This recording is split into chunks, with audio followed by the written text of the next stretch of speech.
So இந்த பிரபஞ்சத்தில் நடக்கிற ஒவ்வொரு விஷயத்துக்கு பின்னாடியும் ஒரு விஷயம் மறைஞ்சிருக்கு. இயற்கையாக தானாக நடக்கிற விஷயங்கள் மறைஞ்சிருந்தாலும் செயற்கையாக இன்றைக்கி பல விஷயங்களை உற்பத்தி செஞ்சுக்கிட்டே இருக்கிறாங்க, சித்தரிச்சுட்டே இருக்கிறாங்க. ஒன்றுமே வேணாம், ஒரு உதாரணமாக சொல்லலாம். எப்படிலாம் வந்து இயற்கைக்கு எதிராகவும் பிரபஞ்சத்துக்கு எதிராகவும் நடந்துக்கிட்டு இருக்காங்க அப்படிங்கிறதுக்கு ராமர் கோயில் வந்து இப்போ படிப்படியாக டவுன் ஆகிட்டே வருது இல்லையா? ராமர் கோயில் கொஞ்சம் கொஞ்சமாக போயிட்டே இருக்கு. அதனால் ராமர் கோயிலுக்கு எதிராக, அதாவது ராமர் கோயிலை கட்டினதுக்கான ரீசனே திருப்பதி இந்தியா அளவில் ரொம்ப பிரசித்தி பெற்ற கோயிலாக இருக்குது. அங்கே வந்து வருமானம் நல்ல உலகத்துக்கே தெரியும், இந்த உலகத்துக்கே தெரியும். திருப்பதியில் வர வருமானம் லட்சக்கணக்கில் இருக்குன்றது இந்த உலகத்துக்கே தெரியும் இல்லையா? ஸோ இந்த திருப்பதியை டவுன் பண்ண வைக்கிறதுக்கு தான் ராமர் கோயிலை கட்டினாங்க.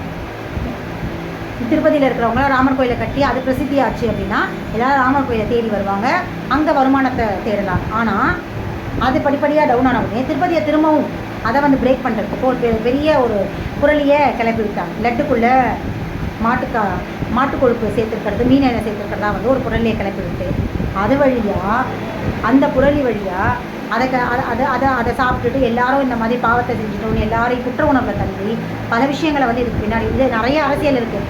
உள்ளுக்குள்ளே இருக்கிறவங்க இந்த இந்து சமயவாத இந்த குரூப் இருக்குது இல்லையா, இந்து சமய சபை, மகாசபை, அந்த சபை பண்ணுற வேலை தான் இது. யாகம் வளர்த்துட்டு ஓமம் வளர்த்துட்டு அதில் இருக்கிற புனிதத்தன்மையை நாங்கள் திருப்பி கொண்டு வந்துட்டோம் அப்படின்னா எங்கேயாச்சும் அறிவு இருக்கா? கொஞ்சமாவது லாஜிக் இருக்கா? மாட்டுக்கொழுப்பு சேர்ந்து கலப்படம் ஆயிடுச்சு, சாப்பிட்டு முடிச்சாச்சு. இதுக்கப்புறம் நீ யாகம் வளர்த்தனா எப்படி உள்ளே இருக்கிற அதை சாப்பிட்டவங்க, நீயே சாப்பிட்டல, அந்த பெருமாளுக்கு பூஜை செய்கிறவரே சாப்பிட்டாரு, இப்போ அவருடைய ரத்தத்தையே மாற்றுவீங்களா? நீங்கள் எல்லாம் தர்மகர்த்தாக்கள், நீங்கள் எல்லாரும் இந்த சொன்னான் இல்லையா, தியாகம் பண்ணி புனிதப்படுத்திட்டோம் லட்டு வேணும், அவனே லட்டு டெய்லி சாப்பிட்ருப்பான்.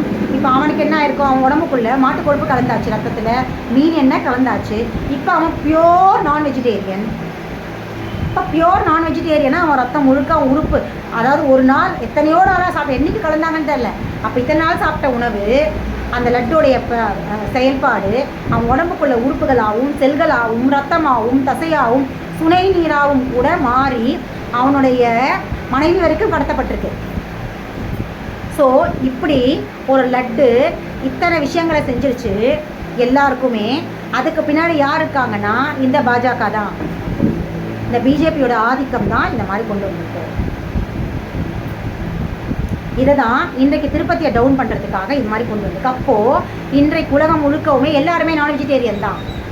இனி திருப்பதியில் இருக்கிற லட்டை சாப்பிட்ட எல்லாருமே, அது யாராக இருந்தாலும் அந்த பூஜை பண்ணுற அர்ச்சகர் கூட இனிமேல் நான் வெஜிடேரியன் தான். அதை எப்படி யாகம் வளர்த்தி புனிதப்படுத்த முடியும்? இதெல்லாம் முட்டாள். யாகம் வளர்த்தி லட்டை புனிதப்படுத்திடலாம், சாப்பிட்டவங்களை எப்படி உடம்புக்குள்ளே இருக்கிற ரத்தத்தெல்லாம் சிரஞ்சு போட்டு உறிஞ்சி எடுத்துகிட்டு வேறு ரத்தத்தை கொடுக்க முடியுமா? எத்தனை பேருக்கு கொடுப்பீங்க? இல்லை அவங்களுடைய உறுப்புகள் எல்லாம் மாற்றிடுவீங்களா? எதுவுமே பண்ண முடியாது, முடிஞ்சு போச்சு. ஸோ இதுக்கு பின்னாடி என்ன இருக்குது? அங்கே நடக்கிற அட்டூழியம். இதுக்கு பின்னாடி என்ன? இந்த மாதிரியான ஒரு பிரச்சனை ஏன் திருப்பதிக்கு வந்தது அப்படின்னு பார்த்தீங்கன்னா அவங்களுடைய தவறான இது வரைக்கும் இருக்கிற ஒரு வழிநடத்தல். என்னன்னா திருப்பதியில் வந்து ஒரு ஒரு ஒரு ஒரு சிஸ்டம் வச்சுருக்கான். என்ன சிஸ்டம்னா, லேடிஸ்னால் சாரீ கட்டிட்டு வரணுமா, பெண் குழந்தைங்க ஆஃப் சாரீ கட்டிட்டு வரணுமா, ஆண்கள்னா வேஷ்டி கட்டிட்டு தான் வரணுமா, வேறு ட்ரெஸ் போட்டிட்டு வரக்கூடாது. இல்லை இதை நான் ஒரு விஷயத்த கேட்குறேன். புடவை அப்படிங்கிறது ஆதி காலத்தை கண்டுபிடிச்சதா? புடவையே அப்புறமா வந்த காலங்களில் தான். அதுக்கு முன்னாடி இலைத்தழை தான் கட்டியிருந்தான். அப்போ அதை போட்டுட்டு போகலாமா? பாரம்பரிய ஆடை தானே அது. பாரம்பரிய ஆடை புடவைன்னு யார் சொன்னா? நம்ம முன்னோர்கள் புடவையே கட்டலை, அதுதான் அங்கே உண்மை. புடவை பிற்காலத்தில் வந்தது, பாரம்பரிய ஆடை கிடையாது. சரி, அப்போ பாரம்பரிய ஆடையை கொண்டு வானா ரவிக்கை இல்லாமல் இருந்ததா பாரம்பரிய ஆடை. நம்ம முன்னோர்கள் 3 ஜெனரேஷனுக்கு முன்னாடி இன்றைக்கும் கிராமப்புறங்களில் ரவிக்கை இல்லாமல் தான் இருக்கிறாங்க. எல்லா இந்தியா முழுக்க இருக்கிற எல்லா மாநிலங்களில் இருக்கிற கிராம பகுதியில் இருந்தவங்களும் ரவிக்கை போட்டதே கிடையாது, ப்ளவுஸ் கிடையாது. அப்போ வித்தவுட் ப்ளவுஸை தான் சாரீ கட்டியிருந்தாங்க. அந்த மாதிரி வரலாமா பாரம்பரியமா? அப்படி வர சொல்லிடலாமா எல்லா பெண்களையும்? என்ன ஒரு முட்டாள்தனமான ஒரு கொள்கையை வந்து நீங்கள் பரப்பிட்டு இது எதற்காக கொண்டு வந்தாங்கன்னா ஆண் ஆதிக்கம். ஏதாவது ஒரு வகையில் பெண்களை அழுத்தணும், பெண்களை தங்கள் கால்குள்ளே வைக்கணும். அதுக்கு என்ன வழி அப்படின்னா இதை தான் நீ செய்யணும், ஒரு கட்டுப்பாட்டு போட்டு அதுக்குள்ளே பெண்களை கடைப்பிடிக்க சொல்லி கட்டாயப்படுத்த. ஏன்னா ஆண்களுக்கு பிரச்சனை கிடையாது, ஆண்கள் போகிற பேண்ட்டாக இருந்தாலும் வேஷ்டியாக இருந்தாலும் ஒன்று தான். ஏன்னா சிஸ்டமை கொண்டு வந்து ஆம்பளை நாய்ங்க தானே. அந்த நாய்ங்க பண்ணுற வேலை தானே எல்லாமே. பெண்களை அடக்கணும், தனக்குள்ளே கட்டுப்படுத்தணும்னு என்னென்ன வேலைக்காரம் பண்ணுறானுங்க தெரியுமா? ஒவ்வொன்றுத்தையும் பார்த்துட்டே தான் வரேன். அவனுக்கு பண்ணுற ஒவ்வொரு வேலைக்காரத்தையும் பார்த்துட்டே தான் இன்றைக்கி நான் யூடியூப்பில் இதை பற்றி தான் பேசிகிட்டே இருக்கிறேன். அப்படியான ஒரு விஷயந்தான் திருப்பதியில் பெண்களை கட்டுப்படுத்துறதுக்காக தான் இந்த ஆடை அப்படிங்கிற, நீ சாரி தான் கட்டணும், நீ ஹாஃப் சாரி தான் கட்டிட்டு வரணும், அதை தாண்டி வேறு ட்ரெஸ் போட்டுட்டு வரக்கூடாது. எங்கே சொன்னாங்க இதெல்லாம்? எந்த எந்த இடத்த எழுதி வச்சாங்க? கருட புராணத்தை எழுதுனாங்களா, இல்லை சுப்ரபாதத்தை எழுதி வச்சுருக்காங்களா, இல்லை பெருமாளோட ஏதாவது ஒரு இடத்துல? ஏன் வேதம் தான் இருக்கு இல்லையா, 4 வேதங்கள், அங்கே எங்கேயாவது இந்த ஆடையை தான் போட்டுக்கிட்டு கோயிலுக்குள்ளே நுழையணும்னு எழுதி வச்சுருக்காங்களா? நிச்சயமாக கிடையாது. இந்தியாவில் இருக்கிற எல்லா விதமான நூல்களையும் எடுத்து படிங்க. எல்லா கந்தசஷ்டி கவசமாக இருக்கட்டும், இல்லை நார்த் சைடில் இருக்கிற ஹிந்தியில் எழுதியிருந்த எல்லா புத்தகங்களையும் எடுத்து படிங்க. எங்கேயாவது இந்த உடை போட்டு தான் அந்த காலத்தில் இருந்தாங்க. சாமியே சாரியை ஒழுங்காக கட்டலைங்க.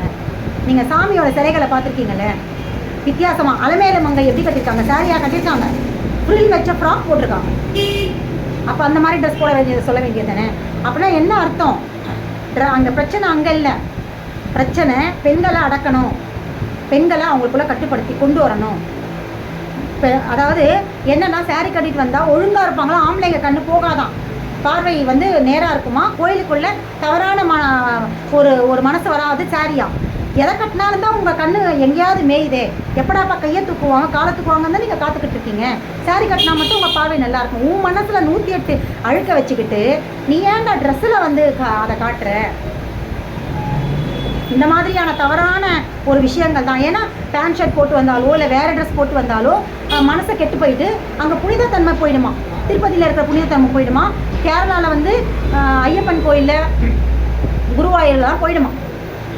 உன் பார்வை எங்கே போச்சு? உன் பார்வையை தப்பாக வச்சுக்கிட்டு இதெல்லாம் ஆம்பளைங்க கொண்டு வந்தது. அவங்கள ஒழுக்கமாக வச்சுக்க முடியல. ஒழுக்கம்னா பெண்களுக்கானது தான் அப்படின்னு சொல்லி இவங்களே ஒன்றை உருவாக்கி எல்லா குற்றத்தையும் பெண்கள் மேலே தூக்கி போடுறது தான் இன்னைக்கு இவங்க ஆதிக்கம் பண்ணிக்கிட்டு இருக்காங்க. இந்த ஆதிக்கத்தை பிரேக் பண்ணுறது தான் என்னுடைய ஒவ்வொரு நாள் காணொலி.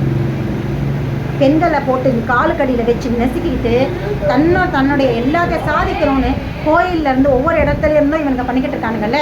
எல்லா மதத்திலும், அது கிறிஸ்டியனாக இருக்கட்டும், இஸ்லாமாக இருக்கட்டும், ஹிந்து முக்கியமாக இதெல்லாம் பண்ணிக்கிட்டு இதெல்லாம் பிரேக் பண்ணி இந்த பற்றின புரிதல் மக்களுக்கு கொண்டு போய் சேர்க்கணுன்றதுனால தான் ஒவ்வொரு நாளும் ஒவ்வொரு விஷயத்தையும் எடுத்து பேசிக்கிட்டேன். இப்போ அடுத்தது இந்த இன்னொரு கான்செப்டை பற்றி அடுத்த காணொலியில் பேசுகிறேன். இப்போது இந்த லட்டுக்கு பின்னாடி இருந்த பிரச்சனை கவனிச்சிங்கன்னா, இந்த பிரச்சனை ஏன் வந்து இப்போ திருப்பதி படிப்படியாக டவுன் ஆகிடும். இந்த லட்டெல்லாம் சாப்பிடும்பொழுதும், அதாவது இந்த மாட்டுக்கொழுப்பு சேர்த்த லட்டெல்லாம் சாப்பிடும்பொழுது கூட பெருமாள் எந்த விதத்தையும் குறைஞ்சி போகலை. அதே அளவு பணமும் பொருளும் தான் வந்துகிட்டே இருந்தது அவர்கிட்ட. என்றைக்கு அவருடைய வருமானம் குறைஞ்சது? இன்றைக்கி தெரிஞ்சிச்சுல்ல.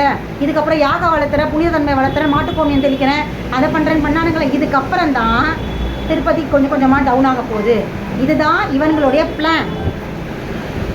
இந்த பிளானை செயல்படுத்துறதுக்காக தான், அதாவது திருப்பதியை டவுன் பண்ணிவிட்டு ராமர் கோயிலை கொண்டு வரணும் தான் இதை செஞ்சாங்க. அதை இன்னைக்கு செஞ்சுருக்காங்க. இனிமேல் தான் திருப்பதிக்கு இருக்குது. இதுக்கான வினை என்ன? மாட்டுக்கொழுப்பு கிடையாது, மாட்டுக்கொழுப்பு இல்லை.